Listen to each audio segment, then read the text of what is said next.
Hello everyone, welcome back to another interesting episode of Digital Marketing T2 series. Now in this video, I'm gonna talk about something that relates to the psychological aspects that you need to have to persuade someone. So you need to make use of the power of painting a vivid picture. And it's really hard to point out the importance of painting a vivid picture when you're trying to kind of persuade your client. You shouldn't always try to convince them with statistics and evidence that your argument is the correct one. Rather, what you need to do is you must appeal to their emotions instead of always using logic. You need to show them how your argument leads to a better outcome for both of you.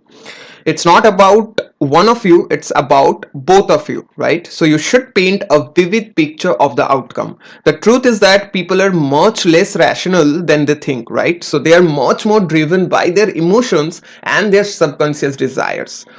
So the more you can appeal to someone on an emotional level, the more persuasive you will be. For example, let's say you're asking your boss for a salary increment. So here you should paint a vivid picture of how you will be a much more productive employee, since after the increment you're not worried about money. You can just pay your all your attention to only the work, right? So don't simply talk about how you deserve an increment because of the work that you already put in.